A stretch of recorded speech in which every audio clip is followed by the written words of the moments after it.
கொடுக்கிற காரை இன்னோவா காராக கொடுத்தால் நன்றாக இருக்கும். ஊராம் வீட்டு நெய்யில உங்க வீட்டுக்கு ஸ்வீட் செய்யாதீங்க. கஜானாவை சுத்தமா தொடச்சி வலிச்சு வச்சுட்டு போயிருக்கிறப்போ, தூக்க முடியாத சுமையை ஏத்தி வச்சுட்டு போயிருக்கிறப்போ, அனைத்து சட்டமன்ற உறுப்பினர்களுக்கும் அரசு சார்பில் வாகனம் வழங்கப்படும் என்பதை மகிழ்ச்சியோடு தெரிவித்துக் கொள்கிறேன். மக்களோட ஒரு அடிப்படை வாழ்வாதாரத்துக்கு ஏதாவது பிரச்சனைக்குன்னு கேட்டா நிதி சுமைன்னு சொல்றீங்க. இதுக்கு மட்டும் எங்கிருந்து சார் காசு வருது? சோலி முடிச்சு. ஹாய் ஹலோ வணக்கம் மக்களே. ஸோ இந்த வீடியோ நம்ம என்ன பார்க்க போறோம் அப்படின்னு பார்த்தீங்கன்னா, அதாவது இப்போ ரீசெண்டாக ஒரு இது வந்து நீங்கள் பார்த்துருப்பீங்க. என்ன அப்படின்னா, அதாவது 1800 காலி பணியிடங்கள், குறிப்பாக போக்குவரத்து துறையில் 1800 காலி பணியிடங்களுக்கு வடநாட்டை சேர்ந்தவங்களை வந்து நியமிக்க போறாங்களா. குறிப்பா அந்த டெண்டர் யாருக்கு போயிருக்கு அப்படின்னா, உத்தரப்பிரதேசத்தில் இருக்கக்கூடிய அவங்களுக்கு இந்த ஒரு டெண்டர் போயிருக்கு அப்படின்னு. தமிழக அரசு பேருந்துகளில் நடத்துனர் பணிகளை நிரப்ப உத்தரப்பிரதேச நிறுவனத்துக்கு டெண்டர் விடப்பட்டுள்ளதாக மார்க்சிஸ்ட் கம்யூனிஸ்ட் கட்சியின் மாநில செயலாளர் பே சண்முகம் கடும் கண்டனம் தெரிவித்துள்ளார். அப்படின்ற மாதிரி ஒரு நியூஸ் இப்ப போயிட்டு இருக்கு.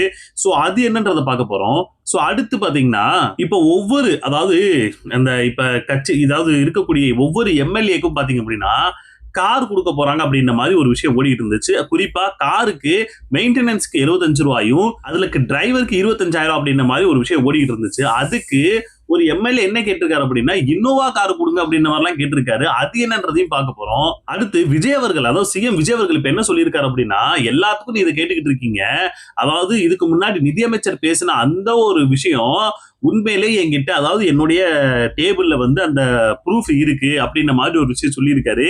அது என்ன ப்ரூஃப் ஏதுன்றதை இந்த வீடியோல பார்க்க போறோம். இது எல்லாத்தையுமே டீடைலா இந்த வீடியோல பார்ப்போம். ஸோ வீடியோ பார்க்கணும்னா நம்ம சேனல் ஃபர்ஸ்ட் டைம் பாக்குறீங்க அப்படின்னா ஒரு லைக்கோ சப்ஸ்கிரைப் பண்ணிக்கிங்க. அப்பதான் நிறைய பேருக்கு நம்ம வீடியோ சஜஸ்ட் ஆகும். ஸோ ஃபர்ஸ்ட் நம்ம பார்க்க போறது என்ன அப்படின்னா, அதாவது 1200 காலி பணியிடங்கள் இருக்கான் போக்குவரத்து துறையில. ஸோ அந்த போக்குவரத்து துறையில அதை நிரப்புறதுக்கு வட மாநிலத்தை வந்தாதான் அது நிரப்ப முடியுமா அப்படின்ற மாதிரி தான் கேள்வி போயிட்டு இருக்கு. எதுக்காக அப்படின்னா, அதாவது இந்த டெண்டர் வந்து விட்டுருக்காங்க. இந்த டெண்டருக்கு உத்தரப்பிரதேசத்துல இருக்கக்கூடிய அந்த ஒரு நிறுவனம் இதுக்கு வந்து கோட் பண்ணி கொடுத்து அது வந்து டெண்டரை வாங்கியிருக்காங்கன்ற மாதிரி ஒரு விஷயம் போயிட்டு இருக்கு. அது இப்ப ரொம்ப பூதாகரமாயிருச்சு. சோ இந்த விஷயத்த குறிப்பா தாவேக்காரங்க எந்த மாதிரி எடுத்துட்டு வர்றாங்க அப்படின்னா, இது டிஎம்கே பீரியட்ல நடந்தது. சோ டிஎம்கே பீரியட்ல வந்து அவங்க வந்து டெண்டர் கொடுத்து 64 கோடி ரூபாய் வாங்கிட்டாங்க. ஆனா இது எப்படி நீங்க வந்து தாவேக்கால இது பண்றீங்கன்னு கேக்குறாங்க. சரிங்க, சூப்பர், ஒன்னும் பிரச்சனையே இல்ல.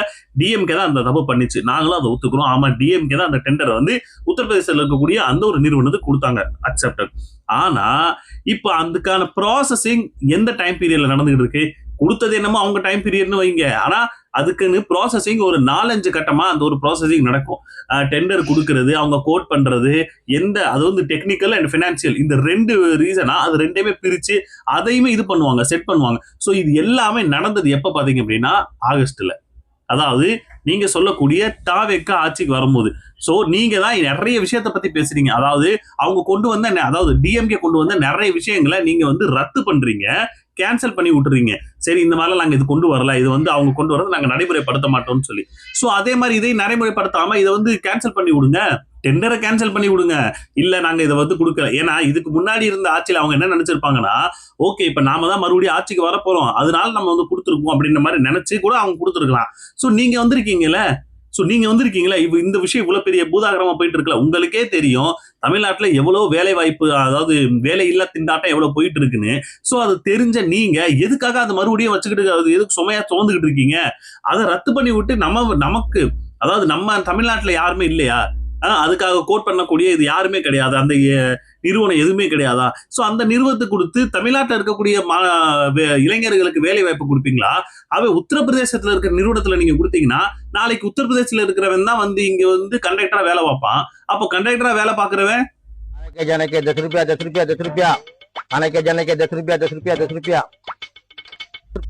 அதுதான் யோசிச்சாலே பாத்தீங்க அப்படின்னா என்ன, ஏன்னா நார்மலா யோசிச்சு பாருங்க. இப்ப தமிழ்நாட்டுல இருந்து நீங்க கொஞ்சம் கொஞ்சமா வட மாநிலத்துக்கு நீங்க போயிட்டு இருந்தீங்கன்னா ஸ்டார்டிங்கே என்ன காட்டுவாங்க அப்படின்னா, பாயில பான் பராக்க போட்டு பொலிச்சுன்னு துப்புறதான் காட்டுவானுங்க. பாடத்திலே அப்படிதான் வரும், நெஜத்திலே அப்படித்தான். ஏன்னா வட மாநிலத்துல இருந்து இங்க வர்றவங்க ரொம்ப பெருமையா பார்க்கக்கூடிய ஒரு விஷயம் என்ன அப்படின்னா, நம்ம தமிழ்நாட்டுல ரயில்வே ஸ்டேஷனா இருக்கட்டும், இந்த மாதிரி நிறைய இடங்கள் சுத்தமா இருக்கு அப்படின்ற மாதிரியான ஒரு விஷயத்த அவங்க ரொம்ப பெரிய விஷயமா எடுத்து இது வைக்கிறாங்க. எதுக்காகனா, அவங்க நார்த் இந்தியாலயோ எங்க நீங்க போனாலும் பான்பராக்க போட்டு துப்பாத வாயை நீங்க பார்க்கவே முடியாது. அந்த அளவுக்கு நாசம் பண்ணி வச்சிருப்பானுங்க. நல்லா இருக்கிற இடத்த பான்பராக்க போட்டு துப்பிட்டு போவானுங்க. அங்க மோஸ்ட்லி அந்த நார்த் இந்தியால பாத்தீங்கன்னா ரோட நீங்க பாத்தீங்கன்னா நிறைய இடத்துல சிகப்பு சகலகாரா இருக்கும். அப்படித்தான் துப்பி துப்பி நார் அடிச்சு வச்சிருப்பானுங்க. பைக்ல போவானுங்க, பொழிச்சுன்னு துப்புவானுங்க. வாயில அவ்வளவு எச்சி வச்சுக்கிட்டு துப்பிட்டு இருப்பானுங்க. எனக்கு தெரிஞ்சு எவ்வளோ சூப்பரான பஸ்ஸை நீங்க விட்டாலும் அது ஃபுல்லா அது நேத்து கூட சாட்டையானோட வீடியோ பார்த்தேன். அவர் சொன்ன விஷயம் என்ன அப்படின்னா, நீங்க வந்து மஞ்சள் சிவப்பு பஸ் அடிக்கிறீங்களே அதுக்கு பிரச்சனையே இல்லை, வெறும் மஞ்சள் மட்டும் அடிங்க, சிவப்பு அவங்களே அடிச்சுக்குவாங்கன்னு அந்த ஒரு விஷயம் தான் நடக்க போகுது. சோ இதுக்கு தமிழக அரசு என்ன பண்ண போகுதுன்னு தெரியல. சரி, டெண்டர் அவங்க விட்டாங்க அப்படின்னா அதை கேன்சல் பண்ணி அதை வந்து தமிழ்நாட்டு மக்களுக்காக தேவையான நீங்க கொடுத்தீங்க அப்படின்னா அது இன்னும் நல்லா தானே இருக்கும். அது ஒன்றும் பெரிய விஷயம் ஒன்றும் கிடையாது. ஸோ அடுத்து பாத்தீங்கன்னா, அதாவது ஒவ்வொரு எம்எல்ஏக்கும் கார் கொடுக்க போறோம் அப்படின்ற மாதிரி ஒரு விஷயம் போயிட்டு இருந்துச்சு. அதுவே ரொம்ப கான்ட்ரவர்சி ஆச்சு. எதுக்காக சம்மந்தமே இல்லாம எதுக்கு எல்லாருக்குமே காரு? சும்மாவே நிதி வந்து பற்றாக்குறை நிறைய இருக்குன்ற மாதிரி சொல்லிட்டு இருக்கீங்க. அவங்களுக்கு ஏற்கனவே அவங்களுக்கு ஒவ்வொரு எம்எல்ஏக்கும் பாத்தீங்க அப்படின்னா ஒவ்வொரு 1.5 லட்சமோ 1 லட்சமோ சம்பளம்னு ஒண்ணு இருக்கு. அப்ப அந்த சம்பளம் இருக்கும்போது எதுக்காக மறுபடியும் இவங்களுக்கு இவ்வளவு கொண்டு வந்து கொடுக்குறீங்கன்ற மாதிரி அவங்க ஒரு கேள்வி வருது. அதுல ஒருத்தர் எந்த சொல்றாரு என்ன அப்படின்னா, அதாவது கொடுக்கிற காரு இன்னோவா காரா இருந்தா நல்லா இருக்கும். அப்படி கொடுக்கிற காரை இன்னோவா காராக கொடுத்தால் நன்றாக இருக்கும். ஊராம் வீட்டு நெய்யில உங்க வீட்டுக்கு ஸ்வீட் செய்யாதீங்க. அப்படியா சார்? இப்ப நான் தேர்தலுக்கு முன்னாடி ஒரு விஷயம் என்ன சொல்லியிருந்தாங்க விஜய் அவர்கள், ஊரா வீட்டு நெய்யில உங்க வீட்டுக்கு ஸ்வீட் செய்யாதீங்கன்னு சொன்னீங்க. அப்போ எங்க வீட்டு நெய்யில நீங்க எதுக்கு ஸ்வீட் பண்ணிக்கிறீங்க? நாங்க கொடுக்கிற வரி பணத்துல நீங்க எதுக்கு இன்னோவா காரு? எதுக்காக உங்களுக்கு இன்னோவா காரு? இதுக்கு இன்னொரு ஒரு விஷயமே தெரிய வந்துச்சு. என்ன அப்படின்னா, யாரு இன்னோவா காரு கொடுங்கன்னு சொல்லி கேட்டாரோ அவருக்கு ஆல்ரெடி இன்னோவா காரு, பென்ஸ் அப்படின்னு சொல்லி நிறைய கார் அவருமே வச்சிருக்காராம். வச்சுக்கிட்டு இன்னோவா காரு கொடுங்கன்னு யாரு கொடுக்கற முடிவு பண்ணிட்டீங்க, அதை கொஞ்சம் இன்னோவாவா கொடுங்க அப்படின்னு சொல்ற மொடக்குறிச்சி சண்முகம் ஏற்கனவே இன்னோவா கார் ஒன்னும் 2 பென்ஸ் கார் வச்சிருக்காரு. இன்னோவாவும் பென்ஸும் வச்சிருக்கிற மொடக்குறிச்சி சண்முகத்துக்கு எதுக்கு இன்னொரு கார் வைத்திருக்கிற உறுப்பினர்கள் மட்டும் 31 பேர். இதுல இன்னோவா கார் மட்டும் கிடையாது, அதுக்கு டிரைவருக்கு 25,000 மாசம் மெயின்டெனன்ஸ் சொல்லி 75,000, 1 லட்சம் ரூபாய் அந்த காருக்கு மட்டுமே தனியா போகுது. நார்மலா யோசிச்சு பாருங்க, ஒரு கார் வாங்கணும், அதுவும் 234 பேருக்கும் கார் வாங்கணும், அதுக்கான டிரைவர் செலவு, இதெல்லாம் எங்க இருந்து வரும்? பட்ஜெட்டே இல்லைன்னு சொல்லிட்டு இருக்கீங்க. அதாவது அந்த நிதியே இல்லைன்னு சொல்லிட்டு இருக்கீங்க. அப்ப இதெல்லாம் எங்கிட்ட இருந்து கொண்டு வருவீங்க? அப்ப இதுக்கு மட்டும் உங்ககிட்ட நிதி இருக்கா? நீங்க தான் ஸ்டார்டிங்ல, அதாவது நீங்க ஆட்சி பொறுப்பு வரும்போது என்ன சொல்லியிருந்தீங்க, இதெல்லாம் எங்க கிட்ட கையில காசே கிடையாது, கஜனா தொடச்சு விட்டு போயிருக்காங்கன்னு. அப்ப இதுக்கு மட்டும் எந்த காசுல இருந்து சார் எடுத்து பண்ண போறீங்க அப்படின்ற மாதிரி கேள்விதான் சமூக வலைதளங்கள்ல நிறைய பேர் கேட்டுக்கிட்டு இருக்காங்க. அடுத்து முந்தா நேத்தம் நான் பார்த்தேன், திருமாவர்களுடைய அந்த தமிழர் எழுச்சி மாநாடுன்னு சொல்லி ஒரு மாநாடு நடத்தினாரு. உண்மையிலே சொல்றேன், அவரை பார்க்கும்போது எனக்கு பாவமா தாங்க இருந்துச்சு. குறிப்பா திருமாவர்களை பார்க்கும்போது பயங்கரமான பாவமா இருந்துச்சு. ஏன் சொல்றேன் அப்படின்னா, நோகடிச்சிட்டாங்க. ஒரு கட்டத்துல அந்த மனுஷனுக்கு மூச்சு திணறல் வந்து மூச்சு விட முடியாம ரொம்ப கஷ்டப்பட்டுக்கிட்டு இருக்காரு அந்த மனுஷன். அந்த லெவலுக்கு பாடாப்படுத்தி விட்டாங்க அந்த சிறுத்தை குட்டிகள்.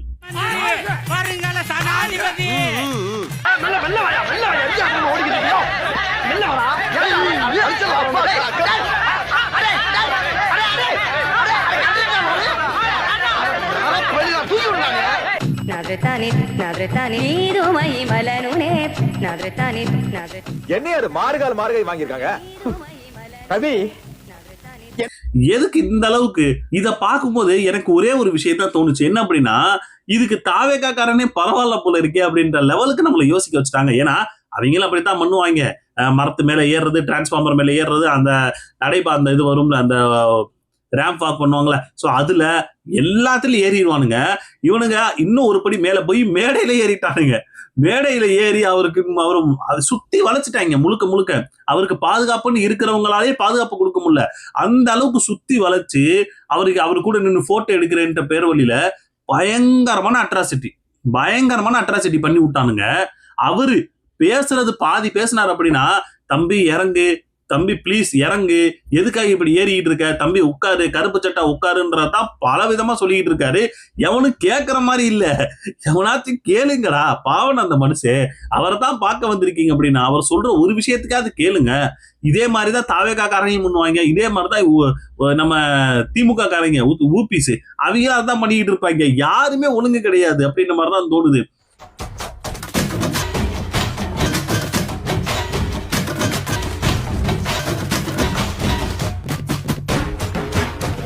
இவங்களுக்கு அவங்க பரவாயில்ல போல அப்படின்ற லெவலுக்கு நம்மளை யோசிக்க வச்சுட்டாங்க. நார்மலா ஒரு விஷயத்தை யோசிச்சு பாருங்க. ஒரு மாநாடு ஒரு கூட்டம் நடத்துறோம் அப்படின்னா யாரை பார்க்கணுன்றத முதல்ல பார்த்து தெளிவா தெரிஞ்சுக்கங்க. ஏன் சொல்றேன் அப்படின்னா, நாம் தமிழர் ஒரு கூட்டம் நடத்தினாலோ ஒரு மாநாடு நடத்தினாலோ எப்படி நடத்தணும் அப்படின்றதுக்கு உதாரணம் அவங்கள பார்த்து கத்துக்குங்க. ஏன்னா அதுதான் சரியான வழிநடத்தல், அதுதான் ஒரு தலைவனுடைய வேலை.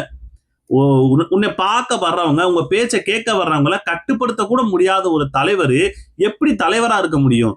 உங்க பேச்சையே கேட்க மாட்டான் அப்படின்னா அப்புறம் உங்களை அவர் என்ன மாதிரியான தலைவரா யோசிச்சு வச்சிருக்கான்றா இப்ப கேள்வியாவே இருக்கு. சோ சீமான் என்ன அந்த இடத்துல மேடையில் நிக்கிறார் அப்படின்னா அந்த ஒரு உறுதிமொழியில இதெல்லாம் எடுப்பாங்க. அப்பெல்லாம் கப் சுப்புன்னு யாருமே பேச மாட்டாங்க. அவ்வளவு பின்ட்ராப் சைலண்டா இருக்கும்.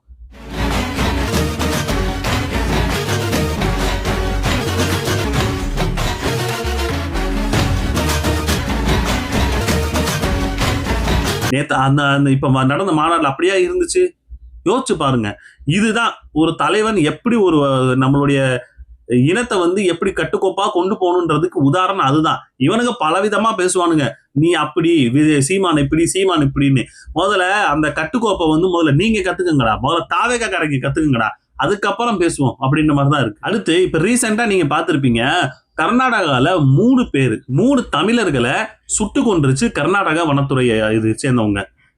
3 பேர் செத்ததுக்கு அங்க இருக்கிற சிஎம் கிட்ட, சார் இந்த மாதிரி பண்ணிட்டாங்களே இதுக்கு நீங்க என்ன சார் பதில் சொல்லுன்னு கேட்டா அவங்க என்ன தெரியுமா கேள்வி? இது அந்த சிஎம் சொல்றாரு, அதாவது இது கர்நாடகா மாநில உரிமையை சேர்ந்தது, இந்த மாநில உரிமையை சேர்ந்ததை தமிழ்நாட்டுல இருந்து யாரு எந்த கேள்வியும் கேட்க கூடாதுன்னு.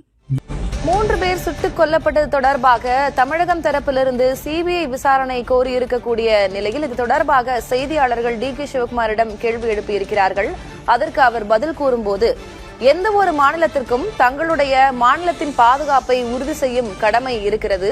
தமிழ்நாட்டினுடைய சட்ட ஒழுங்கு பிரச்சனையில் நாங்கள் தலையிடுவது இல்லை. அதே போல எங்களுடைய சட்ட ஒழுங்கு பிரச்சனையிலோ நிர்வாகத்திலோ தமிழ்நாடு தலையிட வேண்டாம். எங்கள் வேலையை நாங்கள் பார்க்கிறோம், அவர்களுடைய வேலையை அவர்கள் பார்க்கட்டும் என்பதாக பதிலளித்திருக்கிறார். ஏன் கேட்க கூடாதுன்னு கேக்குறேன்.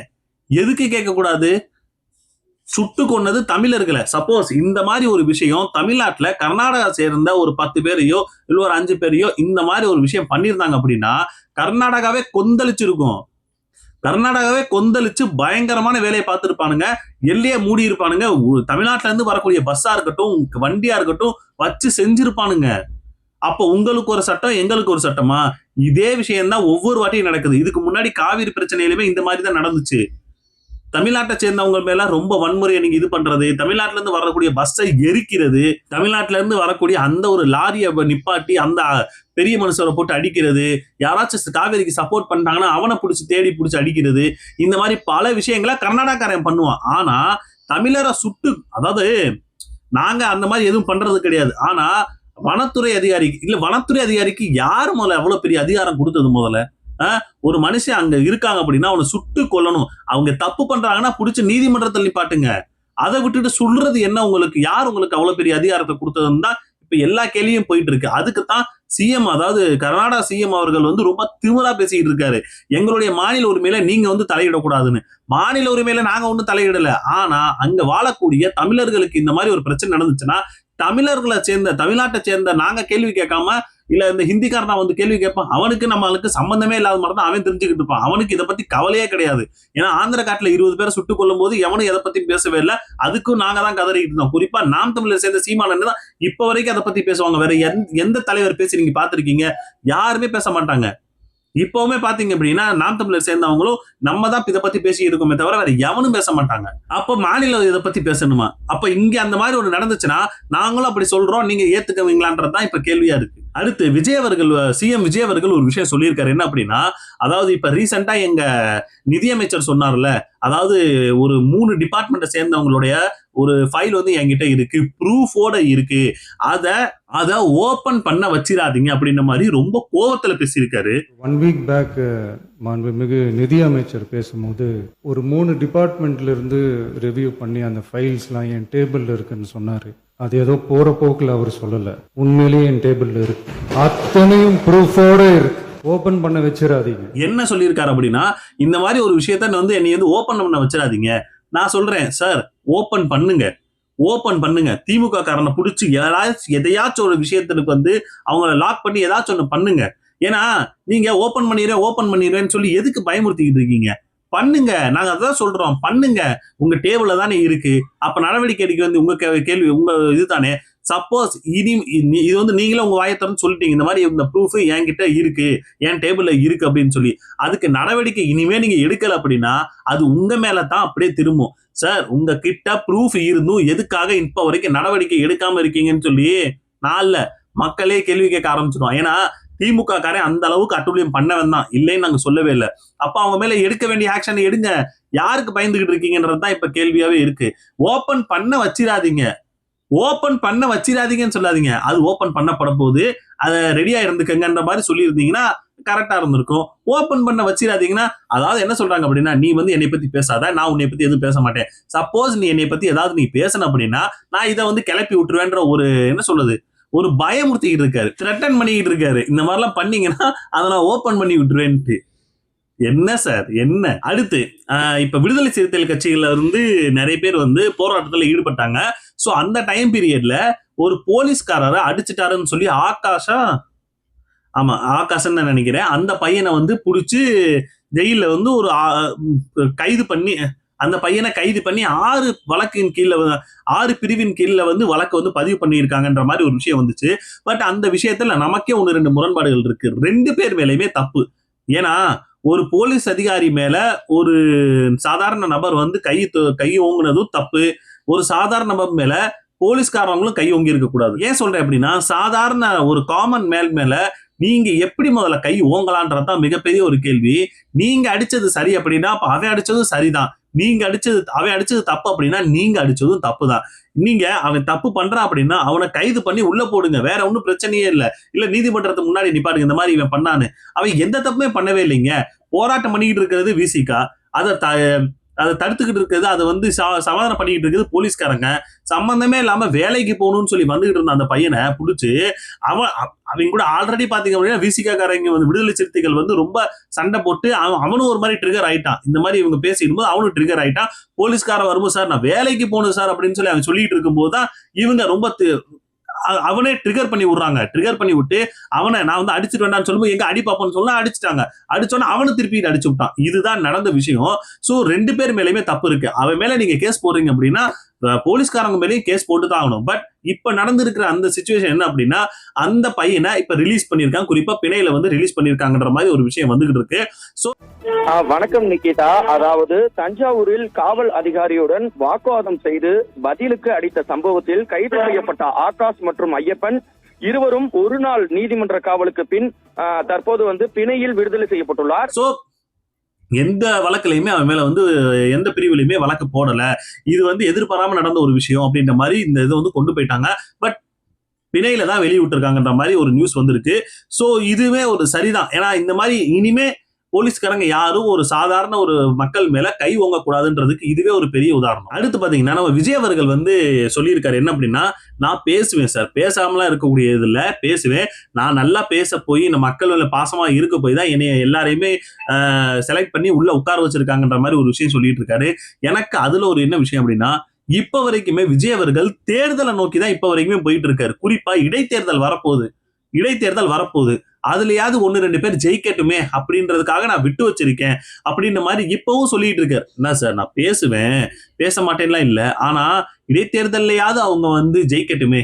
பேசுவேன், பேசக்கூடாதுலாம் ஒண்ணும் இல்லை. இடைத்தேர்தலையாவது சில பேருக்கு நல்லது நடக்கணும்ல. அதாவது இடைத்தேர்தலையாவது கொஞ்சம் சில பேருக்கு வந்து நல்லது நடக்கட்டுமேன்னு தான் நான் பேசாம இருக்கேனா. என்ன சார் என்ன, முதல்ல பேசுங்க. இடைத்தேர்தலுக்காக மட்டும் நீங்க பேசாதீங்க, மக்களுடைய நல்லதுக்காக நிறைய விஷயம் பேசுங்க. காவிரியோட பத்தி பேசுங்க, இப்ப இந்த சுட்டு கொண்டிருக்காங்க இதுல அதை பத்தி பேசுங்க.